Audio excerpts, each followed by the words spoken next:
Bawat araw, tayo'y humaharap sa mga nangyayari sa lipunan. Mga pangyayari na nakakaapekto sa ating lahat. Mga pangyayari na kailangan tayong makialam. Kaya nabuo ang programang ito, Issue101. Tumatalakay sa mga issue ng ating lipunan. Mga issue na dapat nating pakialaman. Mga issue na may malaking kaugnayan sa ating kapaligiran. At mga issue na may kaugnayan sa ating gobyerno. Issue101. Narito ang inyong tagapagsalita. Issue101. You're with Senior Simon on Loves Radio. Senior Simon. Senior Simon. Issue101.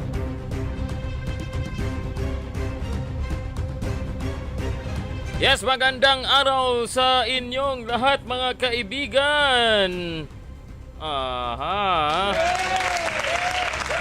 Welcome po sa isa na namang episode dito sa ating palatuntunan ang Issue101. para sa live edition ngayon ay araw na Biyernes, January 14, 2022 mga kaibigan. Kumusta po kayong lahat dyan na nanonood sa atin live? Or probably replay na yung iba dahil ayon dito sa ating magic box mga kaibigan, wala po tayong nanonood sa ngayon. So probably kayo po ay nanonood ng replay na mga kaibigan. So welcome po dito sa ating palatuntunan. Once again, dito po sa ating palatuntunan ang Issue101. At ang tatalakayin natin ngayong araw o ngayong episode na ito mga kaibigan ay itong tungkol sa tumataas na kaso ng COVID dito sa Central Visayas. At in fact, ang Cebu City mula ngayon ay nasa alert level 3 na mga kaibigan.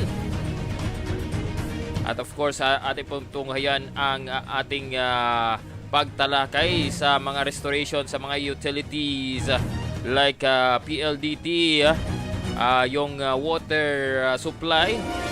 Kaso dito sa Cebu mga kaibigan, ang Metro Cebu area, ang supplier ng tubig ay ang Metro Cebu Water District.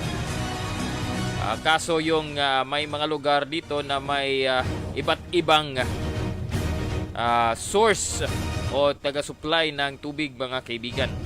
May cooperative, iba dyan ay private water concessionaire. Yan po. So, iba't iba ang in terms po sa tubig, iba't iba yung kondisyon o status ng water supply ng iba't ibang lugar dito po sa Cebu mga kaibigan. At in terms naman sa telecommunication, ito po, PLDT at Globe dito po sa Cebu. So titingnan natin kung kumusta na ang utility restoration dito sa Cebu mga kaibigan specifically.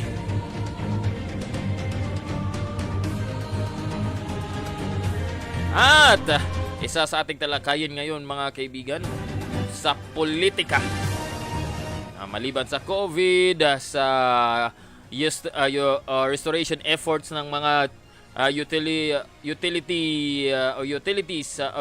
providers mga kaibigan ay ang latest na presidential at vice presidential survey mga kaibigan, at atin pong i-refer ito sa Post Asia. Yan.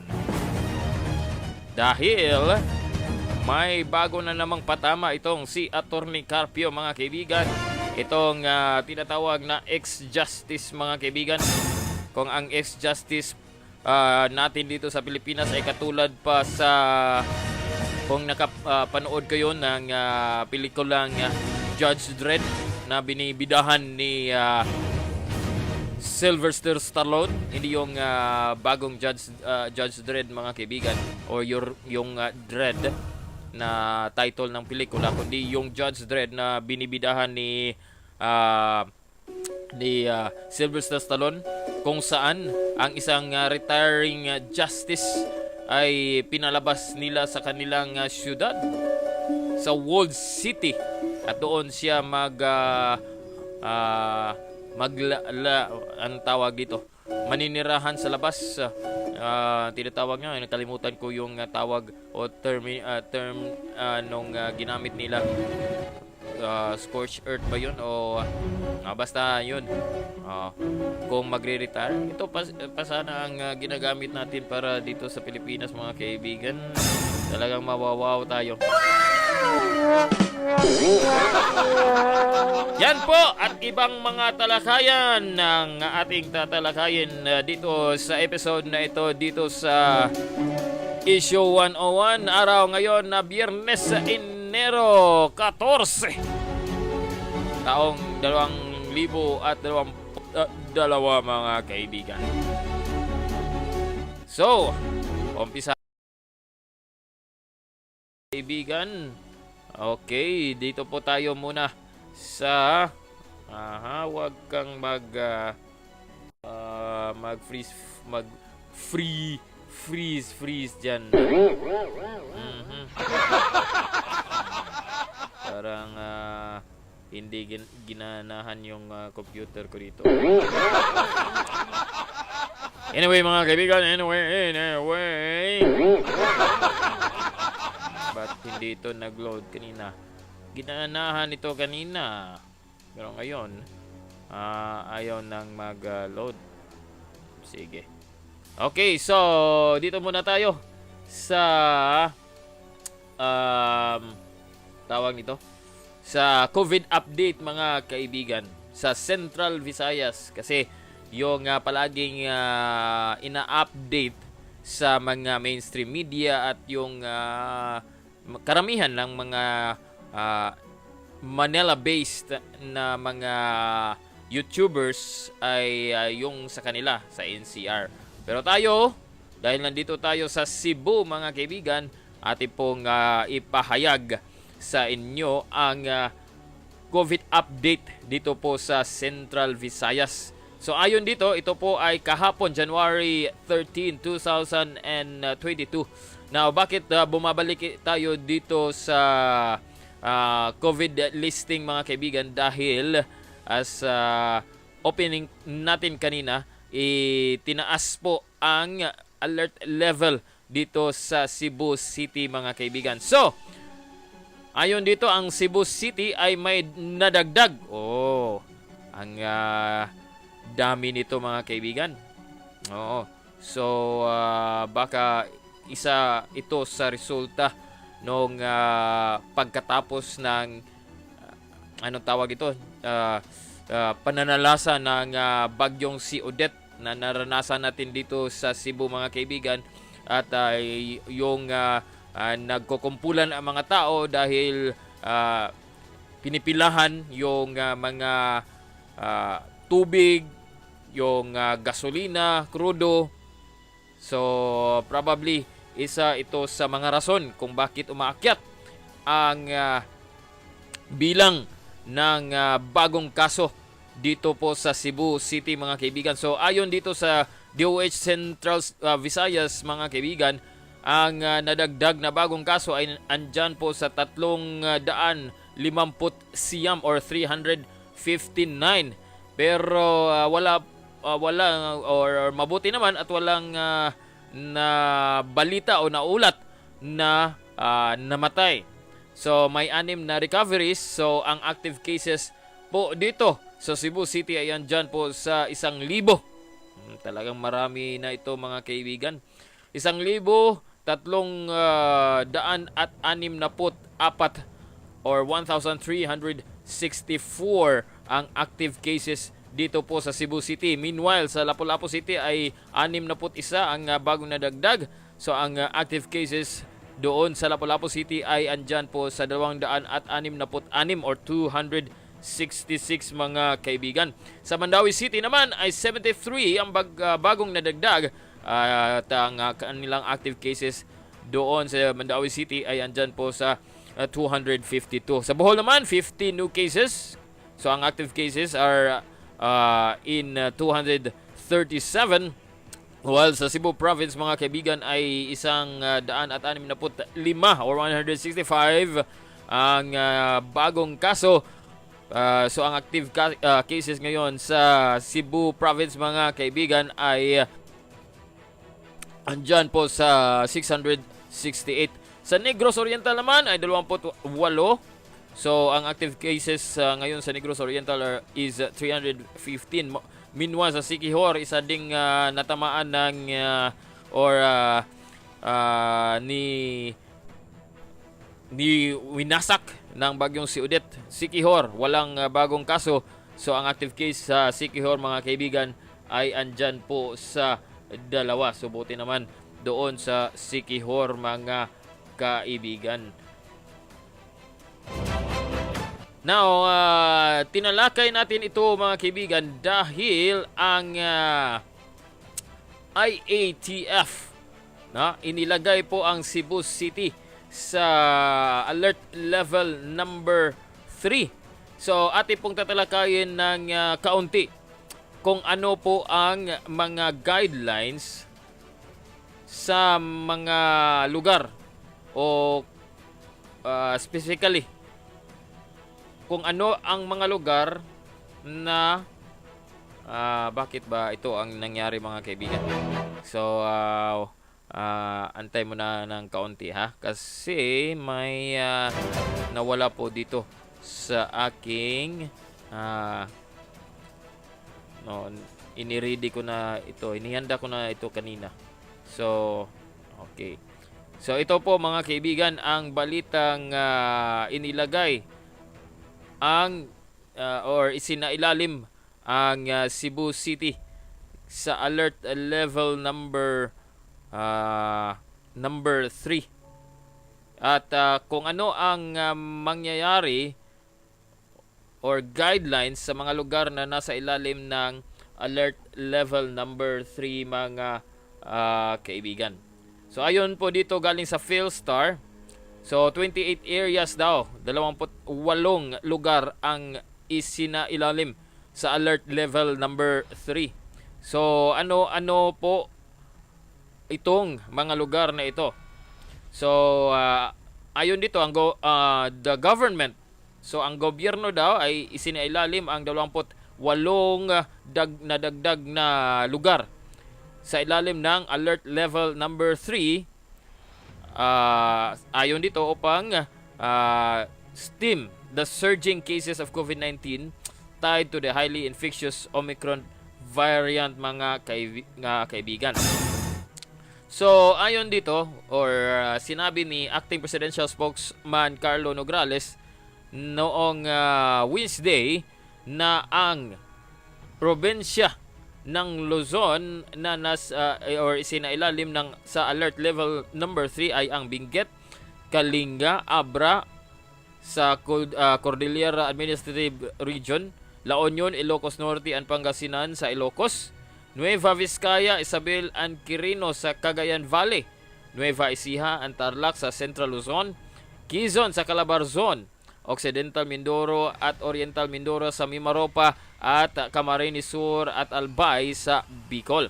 So sa Visayas naman ang isinalalim sa alert level number 3 ay ang Bacolod City, Aklan, Capiz at Antique sa Western Visayas, Cebu City at Mandawi City sa Central Visayas mga kaibigan at Tacloban City naman para sa Eastern Visayas. So yan po ang isinailalim sa alert level number 3. So sa kaso po ng mga lugar na isinailalim sa alert level number 3, ito po ang guidelines na inilabas ng Department of Health. So ayon dito sa Department of Health website, no? Ang mga alert level number 3 na mga lugar, so intrazonal and interzonal travel ay pinahintulutan pa rin.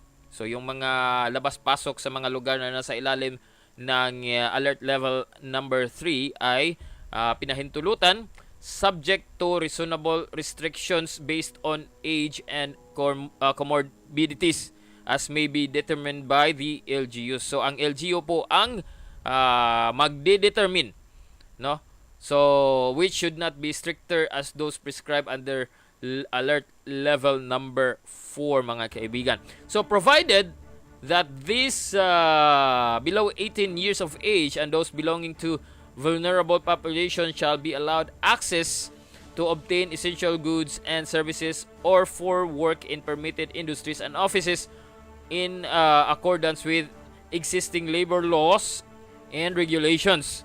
Individual outdoor exercises shall also be allowed. Pinahintulutan po ang mag-ehersesyo sa labas for all ages regardless of comorbidities or vaccination status. Now ito po sa number 2, ito po ang mga establishmento characterized as high risk for transmission and hindi po pinahintulutang mag-operate under po sa okay. So pinalaki ko muna para mabasa natin, mga kaibigan. So alert level or sa number 2 po, ang mga establishment na characterized na high risk for transmission at hindi pinahintulutang magbukas o maka-operate. So ano ba to? Face-to-face or in-person classes for basic education except those previously approved by the IETF and or the Office of the President. Contact sports, no, maliban na lang yung nasa loob ng bubble type setup. So provided by under relevant guidelines adopted by the IETF, Games and Amusement Board and Philippine Sports Commission, and as approved by the LGU where such games shall be held. Ferias at fun fairs. Okay, kid amusements industry such as playgrounds and playrooms and kiddie rides. So, hindi pinahintulutang mag-operate, mga kaibigan. Venues with live voice or wind instrument, performance or performers and audiences such as karaoke bars, clubs, concert halls and theaters, hindi po pinahintulutang magbukas. Casino or casinos, horse race or horse racing, cockfighting, and operation of cockpits, lottery, and betting shops. No, ito po ay hindi pinahintulutan. Gatherings in residences with individuals not belonging to the same household, hindi po pinahintulutan. So kung kayo po ay may gatherings dyan, may celebration, or ano man ang inyong mga activities dyan na nasa inyong tahanan, hindi po pinahintulutan ang hindi kasambahay or tinatawag nating kasama sa bahay, mga kaibigan. So, the following establishments or activities shall be allowed to operate as long as 30% po indoor venue capacity for fully vaccinated individuals only. So, 30% lang na ang capacity dapat sa mga indoor venue para sa mga vaccinated individuals only. 50% outdoor venue capacity provided that all workers or employees of these establishments are fully vaccinated against COVID-19, mga kaibigan. And of course, a minimum physical health standard shall be strictly maintained. No? Provided further that there is no objection from the LGU, mga kaibigan. So, with these activities may take place, venues for meetings, incentives, conference, exhibitions, no, permitted venues for social events such as parties, wedding, receptions, engagement parties, so on and so forth, mga kaibigan. Visitor or tourist attractions such as libraries, archives, museum, galleries, etc., etc. Amusement parks or theme parks, recreational venues such as internet cafes, billiard halls. So pinahintulutan po ito under po sa kondisyon na may minimum health protocol na or not minimum physical or minimum protocol health standard ang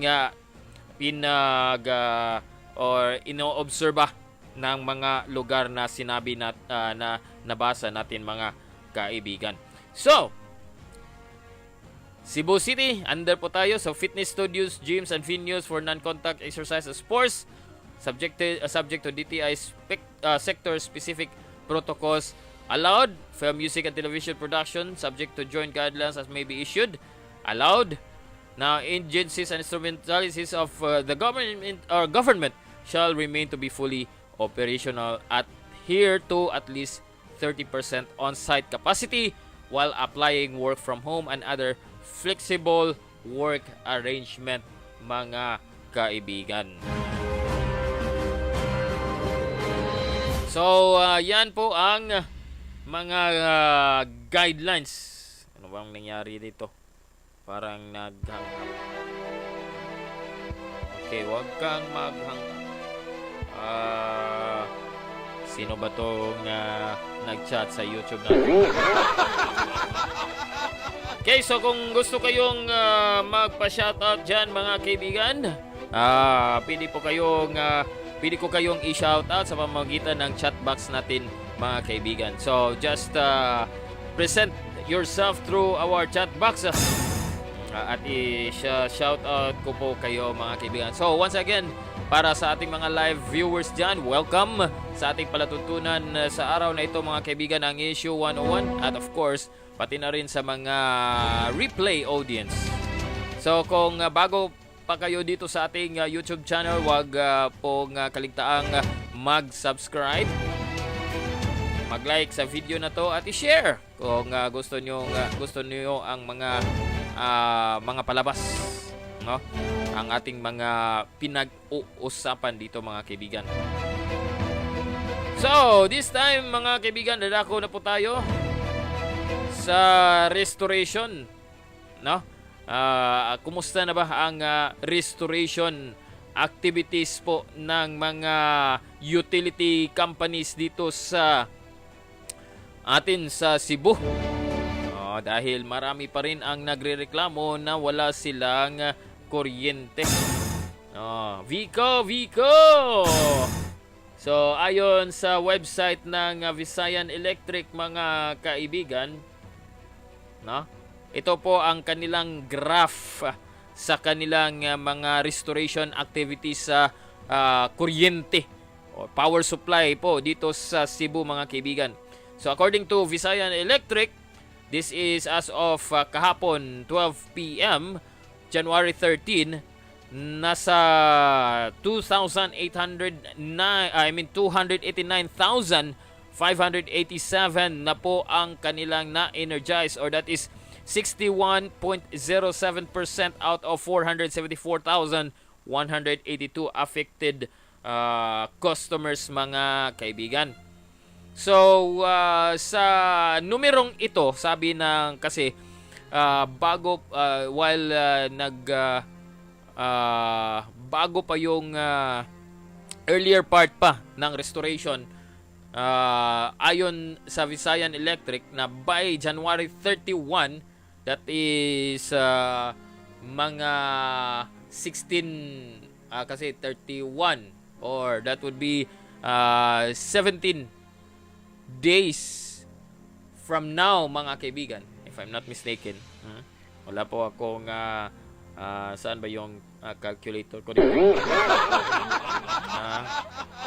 Hindi ako marunong mag-compute. Actually, 17 days, no? From now is 100% na daw ang restoration ng Visayan Electric, mga kaibigan.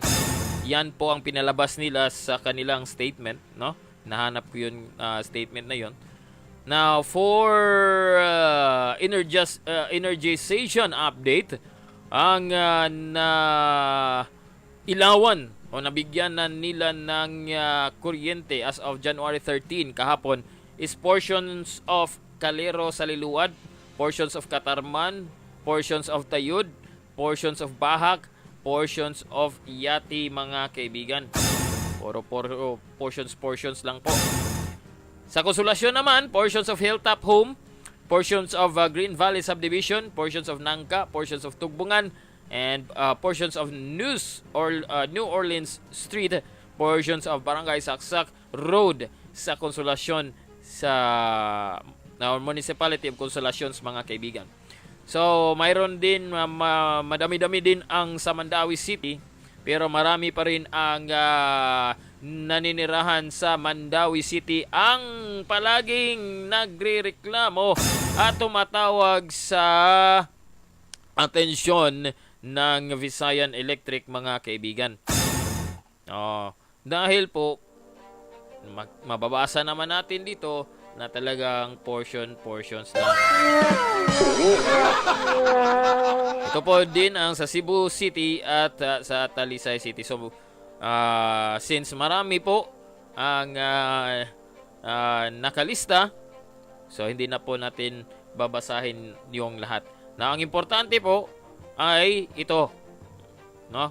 Yung graph, no? Makikita natin kung slope ng graph, kung gaano kabilis ang pagtatrabaho at pag-energize ng mga customer under po sa Visayan Electric, mga kaibigan. So, yan po ang sa Visayan Electric. Meanwhile, dadako tayo sa PLDT. Itong PLDT talaga. As what I've mentioned, no, sa pagsimula natin sa episode na ito, na dito po sa Cebu ay hindi po isa o dalawa yung water concessionaire, yung nagdi-distribute ng tubig. Maraming ang mga water distributor dito po sa Cebu. Kaya iba't iba ang kondisyon, ang status ng water supply ng Cebu. Balita ko nga sa MCWD, marami na daw ang pump ang iilawan o na-supplyan na ng kuryente, at ito na ay gumagana na ang mga pump. Kaso mayroon pa ring mga residente sa Cebu City, no, specifically ang wala pa ring mga tubig. So yan po ang problema, dahil ito ay sabi-sabi lang na dahil daw ang sinuplayan ng MCWD, ang inuunang sinuplayan ng MCWD ay yung mga malalaking establishmento, mga kaibigan. Talaga. So ang mga maliliit, walang mga tubig. So dito sa PLDT, wala silang update as of lately, mga kaibigan.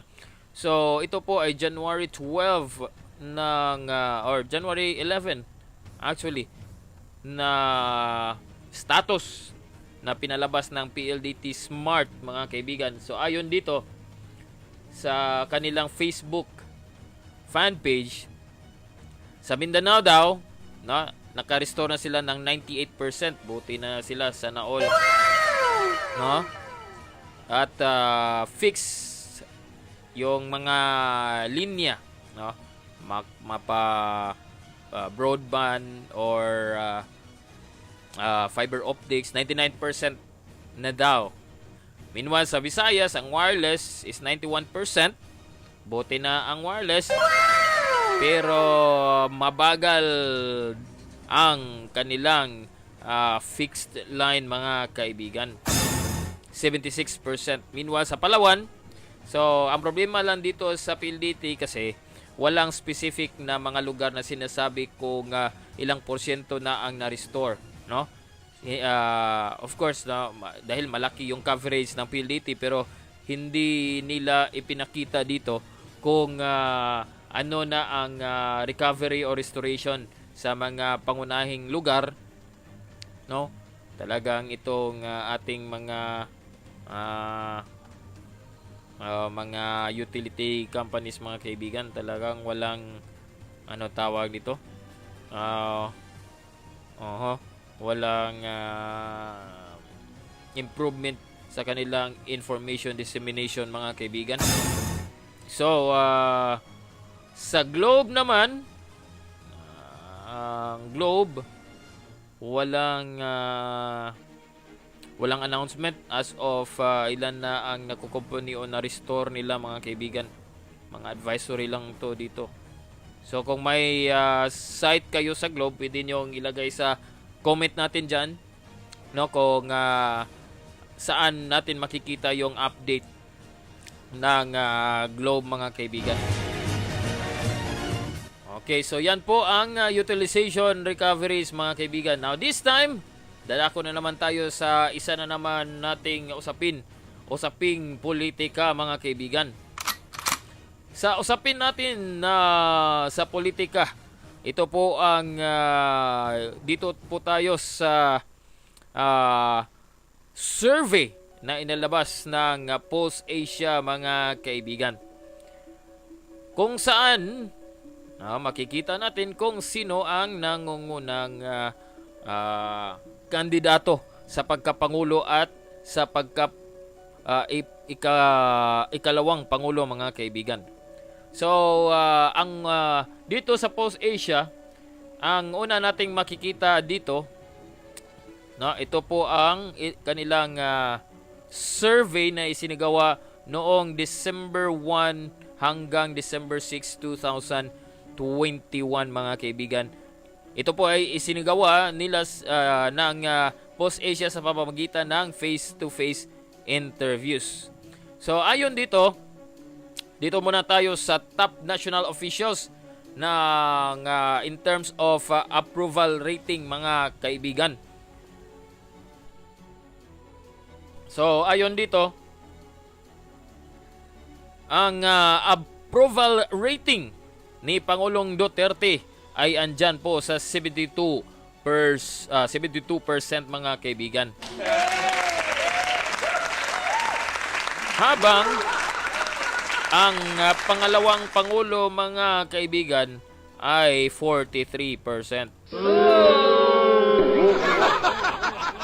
Itong si Maria Leonor G. Robredo mga kaibigan, also known as Madam Leni, 43% ang kanyang approval rating mga kaibigan.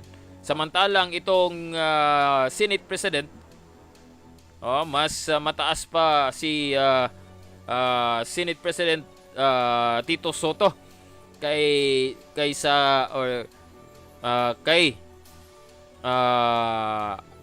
Madam Leni mga kaibigan.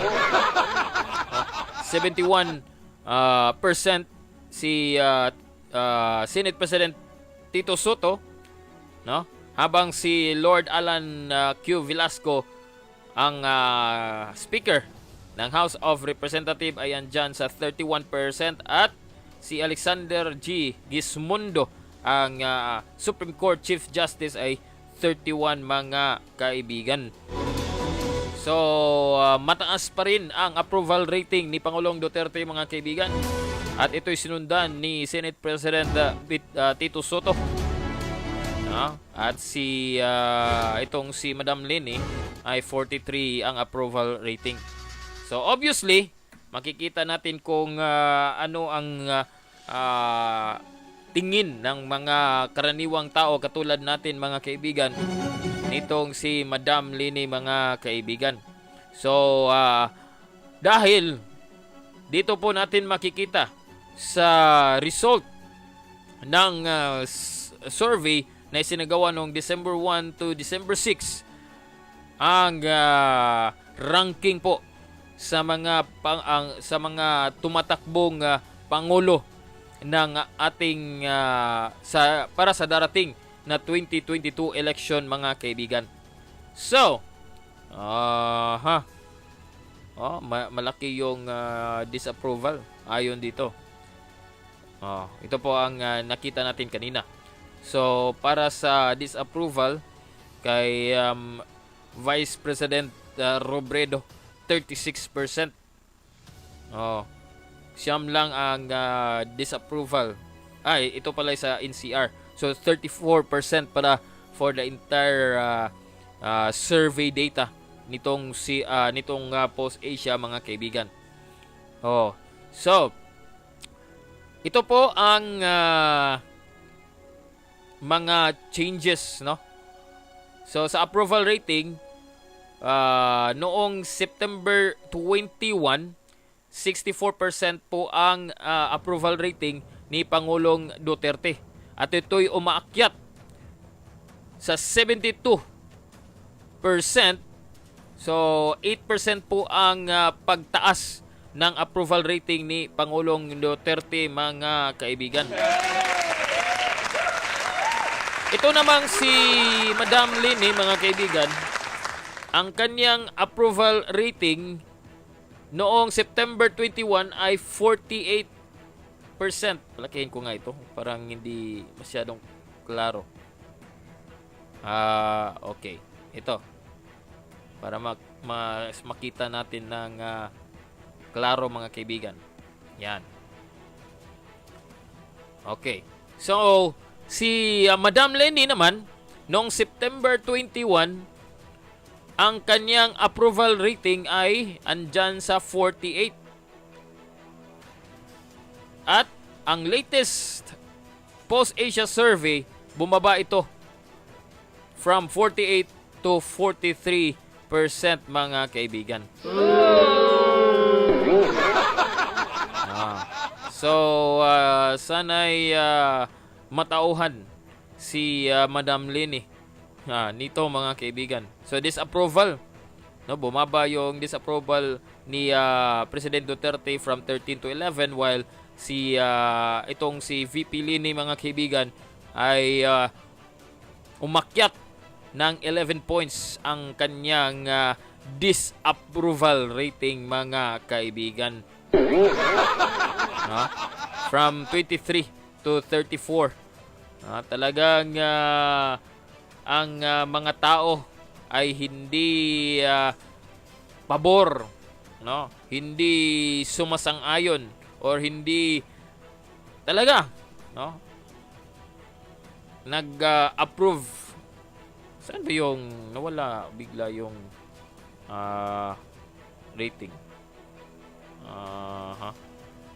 Nandito yun kanina. Sige nga, okay. Alright.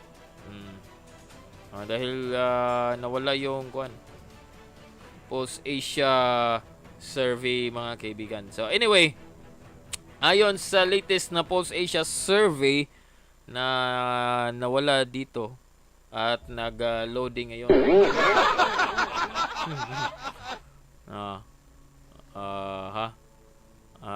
Andito yun kanina. Okay. So,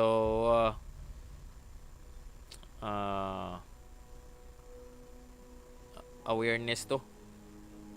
Mayroong latest survey.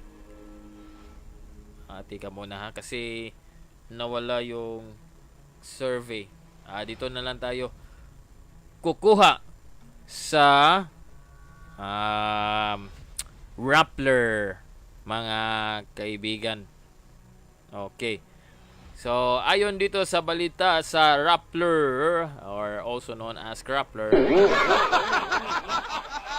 Okay. Ito po ang Marcos outstrips rivals. Robredo clear second placer in Post-Asia Survey. So, ayon sa balitang ito, mga kaibigan. Okay. No? The son and namesake. So, si BBM daw, outpaced, nilamangan ang mga ibang mga kandidato. So, in a survey conducted from 6 to 11 pala to. Okay. December 6 to 11, si BBM ay nakakuha ng 53%, no? Na sa survey, mga kaibigan, habang si Robredo naman, itong si Aling Lini o si Madam Lini, mga kaibigan, ay 20%. Yan.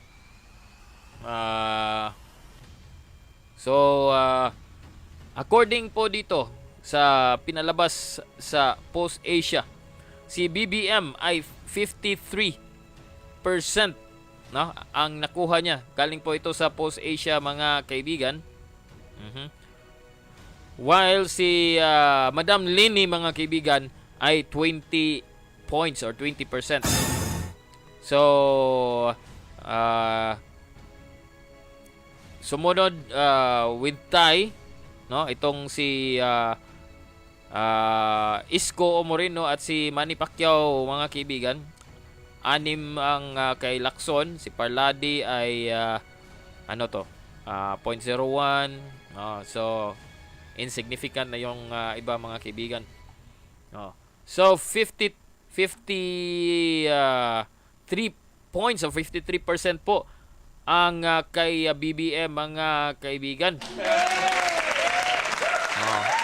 So dapat bantayan po natin ang darating na eleksyon dahil baka mawala itong 53% mga kaibigan. Ito po ang ating dapat tutukan, lalo na yung mga botante at yung mga sumusuporta at naniniwala sa tambalang unity, mga kaibigan. In another result din sa survey, mga kaibigan, si ang tandem ni BBM na si Inday Sara ay on the same survey, mga kaibigan, ay nakakuha ng 45% na out of 31. So inungusan na po ni Inday Sara itong si Tito Soto, mga kaibigan. So ito po ang tabulated na data. Ayun dito, si Inday Sara ay nakakuha ng 45%, while si Tito Soto ay 31%. So lumamang na po si Madam Inday Sara, mga kaibigan, while si Kiko da Sanaol Pangilinan, Francisco Sanaol, 12% po ang nakuha niya. Si Doc Williong ay 6, isa kay or 1% kay Lito Atienza, mga kaibigan. So ang malaki po ang 53% kay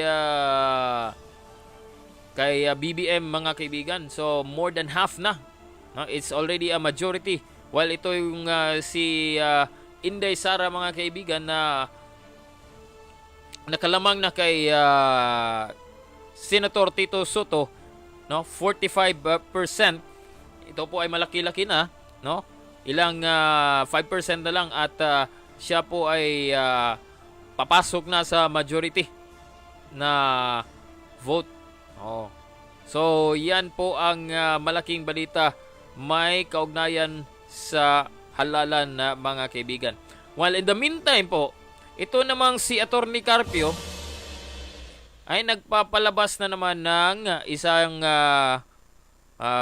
opinion niya or chismis, ewan ko ba, kung saan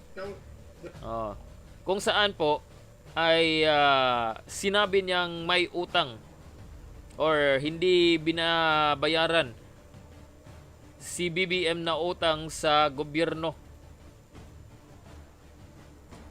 Pakinggan muna natin itong si Atty. Carpio na sinasabi niyang hindi nagbayad. The bottom line here is Okay. a certified Certified convict daw. Pakinggan muna natin itong si Atty. Carpio sa kanyang bula-bula. Wow. Bato, ano bang nangyari? Sa kanyang bulada. Sige nga, okay. Sige. Pakinggan nga natin itong si Atty. Carpio na naging political person na, mga kaibigan. After sana sa kanyang retirement as one of the justices ng Supreme Court, lumalabas ang pagkapinklawan nitong taong to. So ito po ang interview at galing po ito sa philstar.com ng Atty. Carpio na to, mga kaibigan. Now, the bottom line here is Bongbong Marcos, a certified convict who is now running for president. Take note dyan ha. Kanyang in-emphasize certified convict daw itong si BBM, mga kaibigan. So talagang ang taong to ay lubusan na ang kanyang pagka-pinklawan. Dahil una sa kanyang pagka-antay Duterte, mga kaibigan, na palagi niyang pinupuna ang stand ni Pangulong Duterte. May kaugnayan po sa West Philippine Sea or sa South China Sea, mga kaibigan. Kaya lumalabas ng itong may pinapanigan na ex-mahistrado ng kataas-taasang hukuman ng ating bansa, mga kaibigan.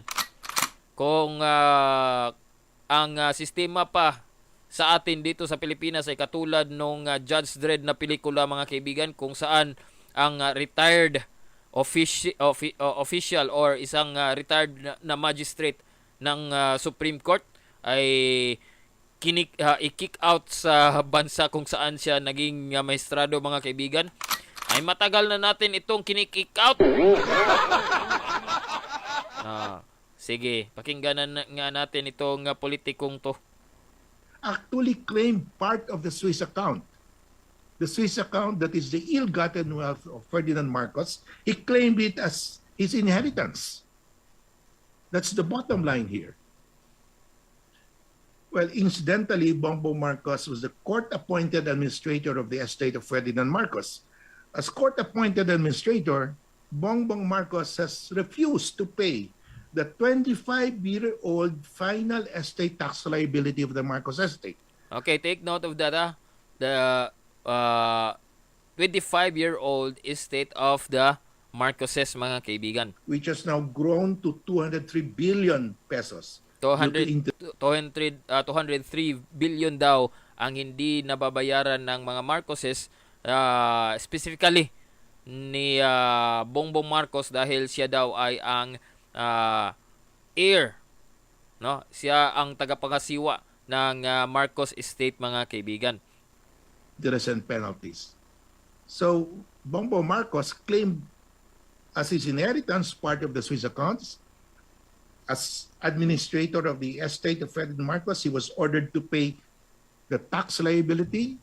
At that time, it was 27 billion. Now, because they did not pay it, with interest and penalties, it's now about 203 billion pesos, and he still refuses to pay. And yet, he's running for president of the Philippines. With that, I end my short presentation. Thank you, and a pleasant day to everyone. Yan po. So, itong sinasabi ni Atty. Carpio, mga kaibigan, na real estate tax na hindi binayaran ng mga Marcoses, no? Dahil si BBM ay na-appoint ng court na siya ang tagapangasiwa or administrator ng Marcos estate, ay actually isang kaso in which po inappeal ng mga Marcoses sa Supreme Court. At ano ba ang nangyari sa desisyon ng Court of Appeals tungkol sa kasong ito, mga kaibigan? Ito po ang kaso na inapila ng mga Marcoses sa Supreme Court, no? And it is numbered as GR 120880, mga kaibigan, noong June 5, 1997. Ito po ang sinasabi nitong si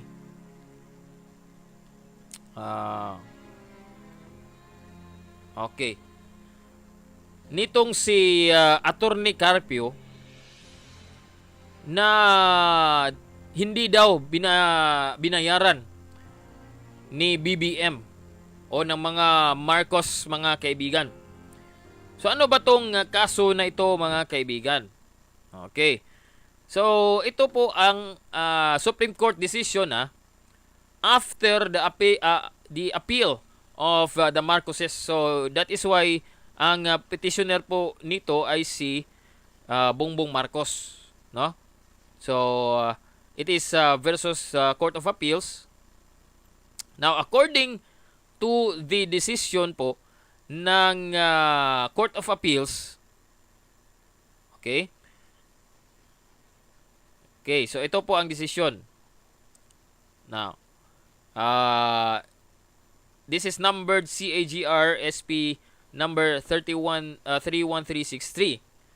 So ayon sa Court of Appeals mga kaibigan, no, Court of Appeals diyan, in view of all the foregoing, we rule that the deficiency income tax assessments and estate tax assessments are already final and appealable, and the subsequent levy of real property is a tax remedy mga kaibigan. In other words, may kinukuha na mga property, assets, or estate, or part of the estate, itong Court of Appeals decision mga kaibigan as payment of the tax liabilities mga kaibigan. No? Sanctioned by Section 213 and 218 of the National Internal Revenue Code. There is summary tax remedy. Tax remedy. So meaning, pag mayroon kang para itong utang na may collateral ka, no? Na kung hindi mo mababayaran yung utang mo, yung collateral ang kukunin sa iyo, mga kaibigan. So ito po ang nangyayari based sa decision ng Court of Appeals. The question is, no, ini-uphold ba ng Korte Suprema ang desisyon ng Court of Appeals mga kaibigan? So ayon dito, ito po ay remedy. So may ini-recover ang BIR or ang as decision from Court of Appeals na levy sa mga real properties mga kaibigan. Okay? Ito po ang desisyon ng Court of Appeals. Wherefore, premises considered judgment is hereby rendered dismissing the petition for certiorari with prayer for restraining order and injunction. So ito po ang desisyon ng Court of Appeals. Now, ano ba ang desisyon? Sang-ayon dito sa certiorari na by the way, ano ba ang certiorari? Sige. Atin pong ano ba ang tawag dito? Matutunan.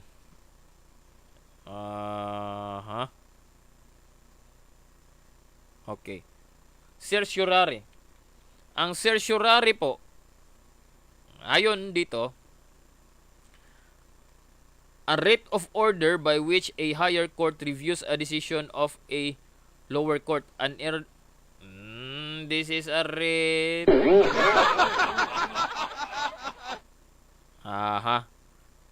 Okay. So in law, a certiorari is a court process to seek judicial review of a decision of a lower court or government agency. Okay. So ito po ay parang pag-review, no? Means to be certified. Ayun pala. So ang certiorari sa Pilipinas, okay. Ayon dito ay a decision. Okay. So kung mag-a-appeal ka daw, ito po ang yung ifa-file or i-petition, no, na ipa-review yung mga kaso sa lower court mga kaibigan. So once again, so ito po ay review on in the petition for review on certiorari. So according to this na hindi na dapat, no, sa saan ba 'yon? Okay. So according to the decision of the Court of Appeals na ang mga utang na buhis ng mga Marcos ay nabayaran sa pamamagitan ng levy mga kaibigan. So, Does the Supreme Court uphold this decision sa Court of Appeals, mga kaibigan? Dahil may mga levy na natanggap itong mga Marcoses, mga kaibigan, no? Notices of levy on real properties, no? So actually, all in all, kung hindi ako nagkakamali, mga 30, no? 30 ka notices of levy, mga kaibigan, ang natanggap or inisyu ng BIR sa mga Marcoses. In other words, mga kaibigan, based sa desisyon dito sa Supreme Court, no? Ito po ang desisyon ng Supreme Court. The foregoing notwithstanding, the record shows that notices of warrants of distraint and levy of sale were furnished the counsel of petitioner on April 7, 1993 and June 10, 1993, and the petitioner himself on April 12, 1993 at his office at the Batasang Pambansa, kasi senador nito si Batasang, if I'm not mistaken, senador siya dito or congressman. Now, we cannot therefore countenance petitioner's insistence that he was denied due process, where there was an opportunity to raise objections to government action and such opportunity was disregarded for no justifiable reason, mga kaibigan. The party claiming oppression then becomes the oppressor of the orderly functions of government. He who comes to court must come with clean hands. Of course, approve tayo dyan. Otherwise, he not only taints his name, but ridicules the very structure of established authority. In view whereof, the court resolved to deny the present petition. So, ang petition for certiorari po ay denied. In other words, the decision of the Court of Appeals is hereby affirmed, mga kaibigan. So, ito pong certiorari kasi, no, na-submit, no, or pinitisyon ng mga Marcos in order po to review na hindi daw naka-due process yung kaso sa tax case sa mga estate ng mga Marcoses, mga kaibigan. So ano bang sinasabi na 200 plus billion ang utang ng mga Marcos in terms of taxes, mga kaibigan? Wala. Di po ba? So papal na naman itong mga Carpio na, si Carpio na to, mga kaibigan. Oh. No? Dahil kung i-review natin ulit yung sinasabi ni Atty. Carpio kanina, sinasabi niya, saan ba yun? Oh, okay. Very much. Just Okay. Now, the bottom line here is Bongbong Marcos, a certified convict who is now running for president, actually claimed part of the Swiss account. The Swiss account that is the ill-gotten wealth of Ferdinand Marcos, he claimed it as his inheritance. That's the bottom line here. Well, incidentally, Bongbong Marcos was the court-appointed administrator of the estate of Ferdinand Marcos. As court-appointed administrator, Bongbong Marcos has refused to pay the 25-year-old final estate tax liability of the Marcos estate, which has now grown to 203 billion pesos due to interest and penalties. So, Bongbong Marcos claimed as his inheritance part of the Swiss accounts. As administrator of the estate of Ferdinand Marcos, he was ordered to pay the tax liability. At that time, it was 27 billion. Now, because they did not pay it with interest and penalties, it's now about 203 billion pesos. And he still refuses to pay. And yet, he's running for president. Still refuses to pay daw. Pero paano naman kung na-embargo na yung mga ari-arian mo? dahil hindi ka nakabayad ng tax, attorney. Nag-research kaya itong si attorney, mga kaibigan? Ha? Nagre-research kaya to? Okay. So, yan lang po tayo muna dito sa ating palatutunan ng Issue 101. Panawagan ko sa mga Vico, Globe at PLDT dyan. Sana'y anong tawag dito?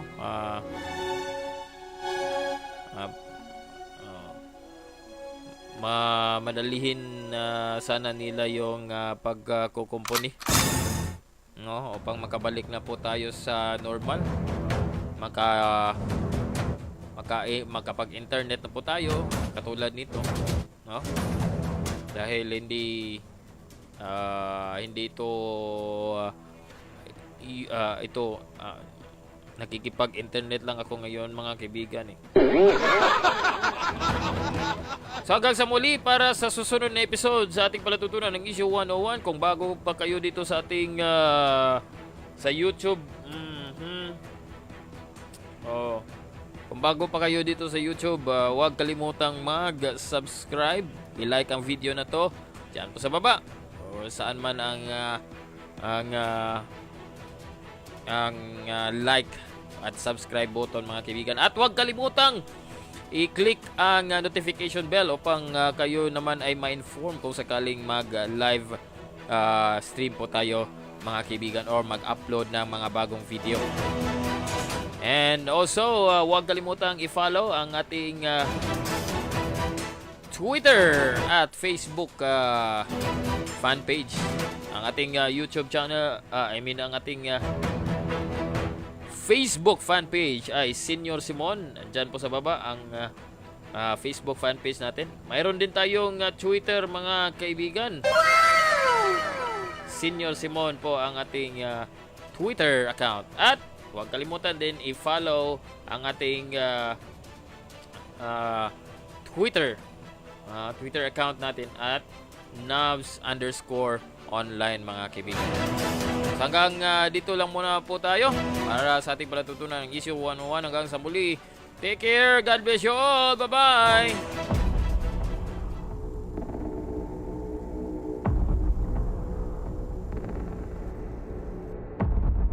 At yan ang Issue 101. Ang hilin natin sa mga kinaukulan ay umaksyon. Hanggang sa susunod, maraming salamat sa inyong pagsubaybay.